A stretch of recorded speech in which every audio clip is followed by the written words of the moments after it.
Hi, I'm Dr. Werner. I'm your instructor for the course LabLearner, Elementary Theory and Classroom Practice. And this is our first video that we're making for you.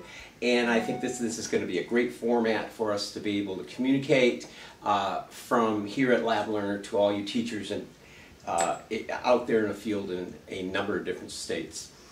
One thing I'd just like to say is thank you very much for taking the time to actually sign up and register for this class.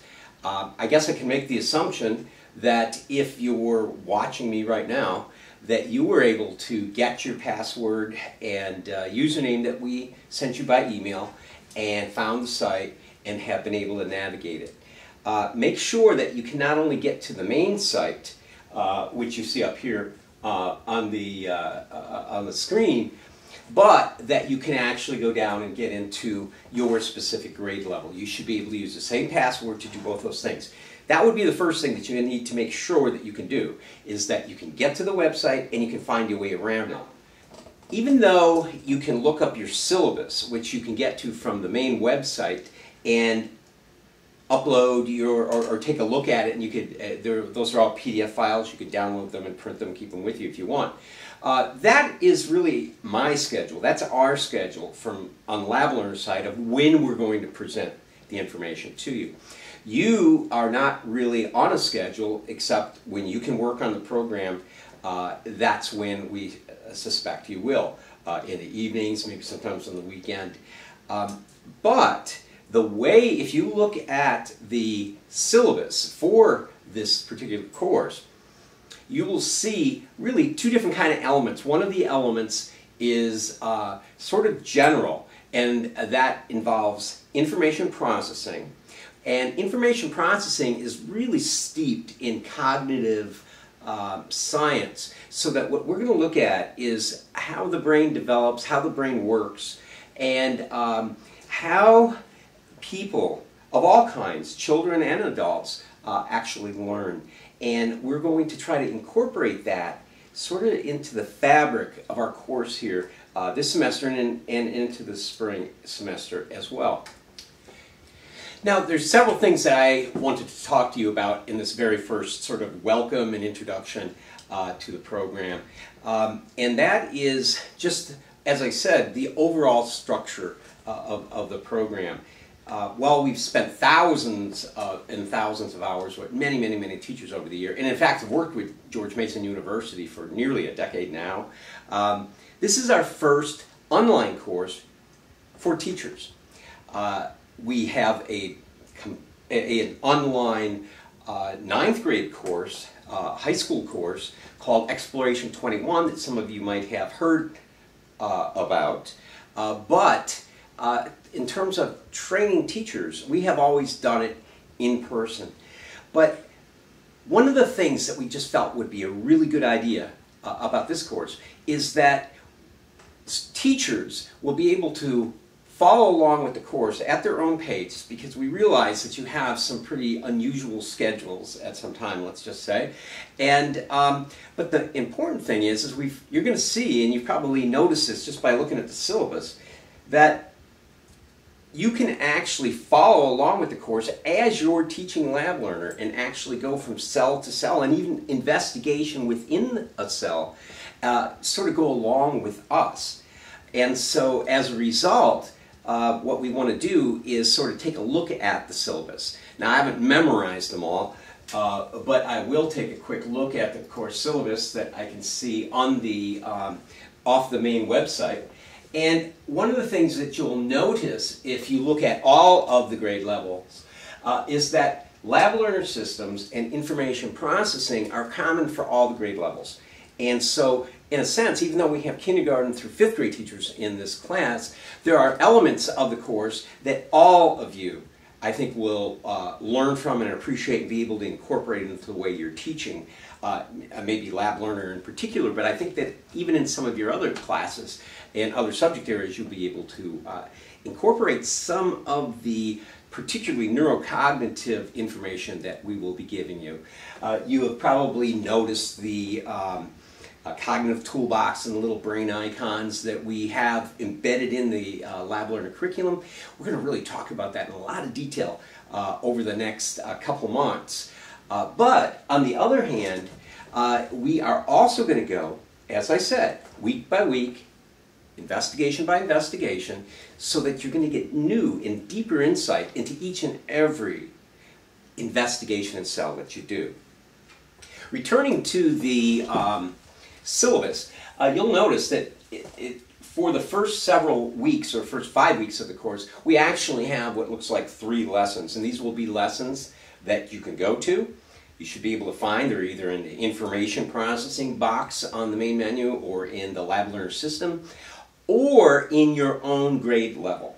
And that's where you're going to actually find the cells and the investigations within the cells. Okay? So those are the 3 places that you're going to find information on the website that we sent you.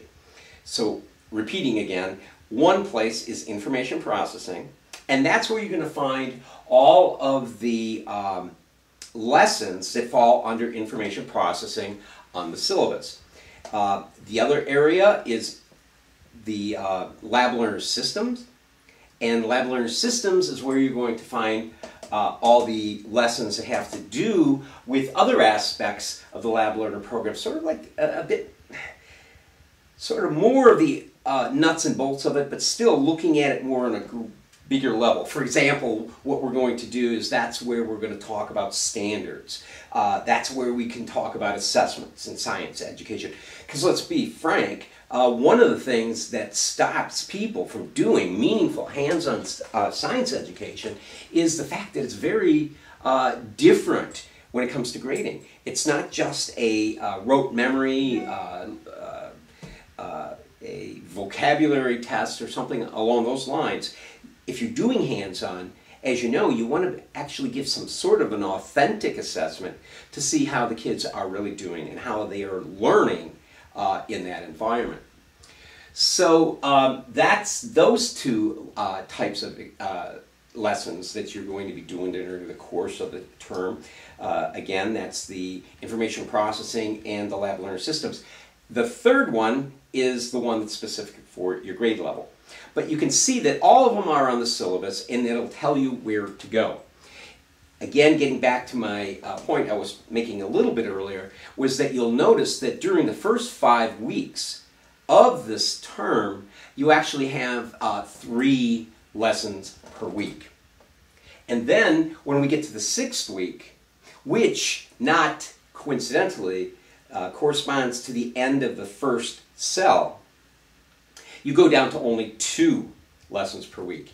And one of the reasons for that is that the rest of the term, from the 6th week on, you're going to not only be doing the reading involved in the individual lessons, but you're going to be actually doing some writing in terms of filling out some pretty standard forms that have to do with the cognitive considerations of the individual lessons that you'll be doing during the course of the year in the LabLearner classroom and lab, as well as pedagogical analysis. And these are things that, these are exercises that come directly out of the theoretical backing of the information processing and the LabLearner systems approach that we've been discussing. For a moment now, let's talk about individual lessons. What you'll see is whether it's information processing or LabLearner system, more general lessons, they will probably differ a little bit from time to time. Sometimes we may actually, I'm thinking I might actually want to bring somebody in or go back to the hospital or somewhere else where I might want to interview some of my colleagues that are very interested in how children learn. But the other thing, so basically, those types of lectures, the ones that we all will take, the information processing in LabLearner systems, the format may vary a little bit from time to time, but we're trying to be really cognizant of keeping you guys, you teachers, into about 3 hours a week combined, okay?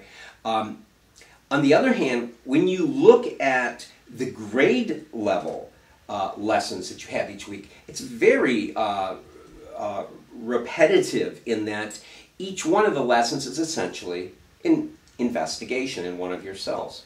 And so as you look and as we move through the course, you're going to see that the individual sections of each one of those types of lessons are made up of subunits that will repeat from lesson to lesson. And, you know, it'll include background. And let's be honest, the actual background, focus questions, and even the scientific terms that you'll see in the individual lessons that correlate to the investigations really are taken from the LabLearner curriculum with maybe some modifications or some more illustrations, which we can do a lot better on the internet than we could in black and white print. However, I'm going to be willing to bet that particularly for new teachers, you may not have read that background. For more advanced teachers, you may have read it but not taken it as far as you may like, because you have to quickly move on to the next investigation. The investigation's over, forget it, move on to the next one, make sure everything is going to go well in class and in lab. So what we're going to do this year is we're going to actually have the time to add a little bit of theory, scientific theory, but more than anything else, what I'd like you to do is to try to take what's going on in class and go back to why we're doing it that way from a cognitive standpoint. And also what we'd like to see is for us to all be able to realize that whatever we're doing in the science curriculum at our grade level is not a universe unto itself. It is a part of a continuum in the child's education in science.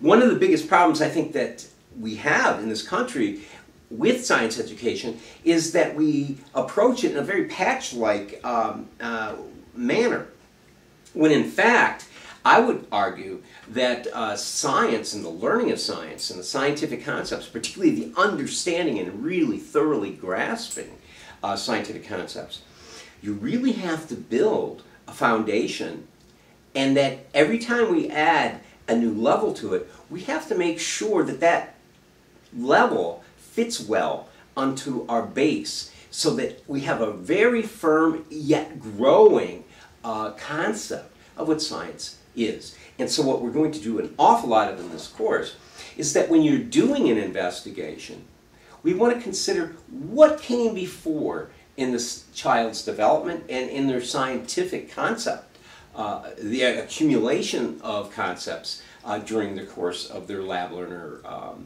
education, and what we're doing, not only how does it fit into what they've been doing, but what are we preparing them for? It would take an enormous amount of time for any of us to just go through the entire LabLearner curriculum and read it all. But quite frankly, there is nothing that you are doing at any point that isn't purposely repeating something that the students had done a couple years ago or maybe last year, using new techniques, but they are always built on something that the students already know. And you're going to see, as we learn about information processing and how the brain consolidates information into long-term memories, that the use of previous knowledge in a curriculum is one of the most powerful tools we have to make new information relevant and memorable, i.e. to help us make our students learn science. Okay, one of the last points I want to make in our introduction this week is to address, it really sort of fits together with the looking at the actual investigation level lessons that you will have every week, and the structure of it and the assessment for this course. There's no major papers to do, anything like that in the course.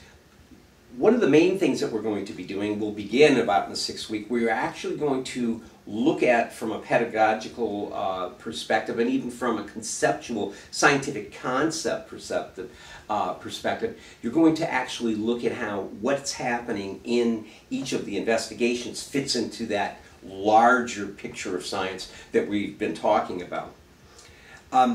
But let's face it, I am not with you, we're not with you, and so what I'm going to do is you'll notice that each one of those lessons, all of the lessons actually, end with what will be an online quiz.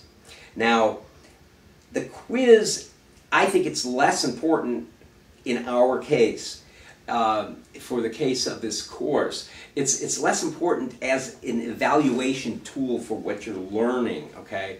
And let's face it, no one quiz is going to matter that much, an overall grade, if you will, when we're taking several of them a week sometimes. The main reason that I'm including the quizzes on this, in this class, this online class, is that what you can do is you'll be able to open up the quiz when we post them. And it's obviously an open book or an open computer type of an assessment.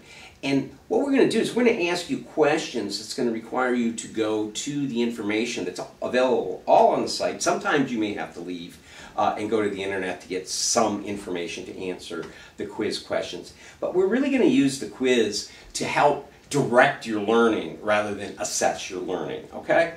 And so, don't, what's the old term, freak out at all of the quizzes that you're going to be taking. I think you'll find the quizzes fun. We're trying to make them very thought-provoking and make you make connections, okay? And that's what we'd like to do as a model for you in how you may find that approach to be useful and helping your students develop an understanding of science as well.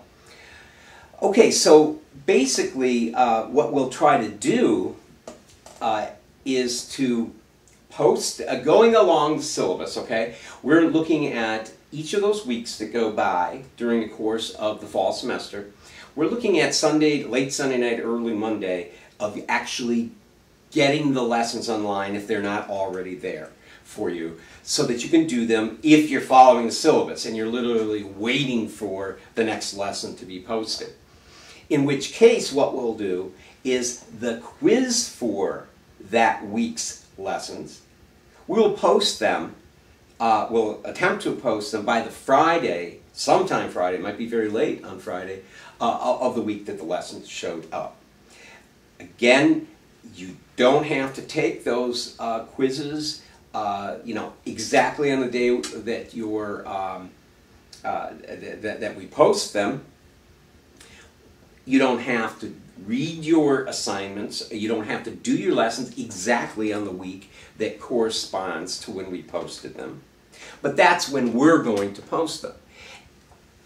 However, if you do, if you were to follow along with us, then you could actually have this course follow very nicely along with your classroom and your teaching of the individual cells that you're studying in more detail at home. If that's what you do, I think you will get a lot more out of this course than if you just sort of wait until the end, near the end of the term, after Thanksgiving, and now start doing all of the reading, all of the lessons, and taking all the quizzes. You'd still pass the course, but I think you would get a lot less out of it. I think your students would get a lot less out of it. So I would really like to think of this as fun. I'd like to think of this as a great chance to be able to have this, your entire classroom of students watching what they're doing after you've spent some time reading about some of the theoretical background. And what you're going to see is we even have an ulterior motive here. Your assignments are actually going to be to look for specific things that happen in the classroom when doing certain cells, or more specifically, certain investigations. And you'll actually turn in forms, both the cognitive considerations and the pedagogical analysis, that will provide us with a great deal of information about how the students are actually approaching LabLearner, what they're getting out of LabLearner. And we'll actually be able to see quite clearly by comparing each other's results, which we will do as we get information in. We're going to come back on hopefully weekly discussions like this by video. Now, you are bound to have some more questions after this. Feel free to contact us by the instructor1@lablearner.com email. There's several of us that may answer your question, but that's just one spot where your questions can come onto us. We are basically going to look at the types of questions we get as a sort of as the skeleton of our lectures that we will be doing and our discussions that we'll be having. So the more you contact us, the more you ask about us, you may find that we're doing a whole discussion about an issue that you had that you couldn't resolve. And so I think that it's going to be a very dynamic course. And I really appreciate the opportunity to work with you. I think many of you I probably know. A lot of you maybe I haven't met yet. Some of you may have entered the system after your school has had LabLearner for a few years. I do hope that sometimes we'll get a chance to meet if we haven't already. And in fact, we are actually thinking of possibly visiting some of your schools. Of course, we would, let's see, invite ourselves, is that the word for it? We'd like to come out and maybe see what's going on in your class and maybe take a look at how your students perform a certain experiment or not. That would be at your request, of course, not anything that you have to do to pass the course. Anyway, so for some of us it's been a long time probably since we've actually taken an academic university course. We do believe that this is going to be fun, but we also believe that the ability to give our students a great science education is probably going to prepare them more for the future than many things I can think of. Now, not only are we probably going to have some fun and answer a lot of very thought-provoking types of questions that we might have had about science and education in general. And although it'll be fun and it'll be different than a lot of the kinds of courses that we've probably taken in the past, there's also a deadly seriousness to what we are doing here in science education. We're in a predicament here in this country. The economy is very tied to our technical ability to compete in a world market where the number of individuals and engineers and scientists are increasing so much across the entire planet and fueling economies that are now competing with us in the United States. And so we cannot afford to allow our population to come out anywhere except the top when it comes to a science and technical education. We're going to look during the course of this term. We're going to look at how new standards are being developed, the Common Core state standards. We're going to talk about how LabLearner can keep us all ahead of the curve when it comes to the science standards that will emerge out of the framework that currently exists from the National Research Council. And we'll have a lesson on that, so don't worry about that. But the fact of the matter is that we have a tremendous opportunity. You have a laboratory in your school. Your students get to go to the lab once a week. And I hope that you see that by the end of this course, not only are they going to have that hands-on experience that you know that they love, but you're also going to see why hands-on leads to learning, why it leads to the most memorable kind of learning that there is.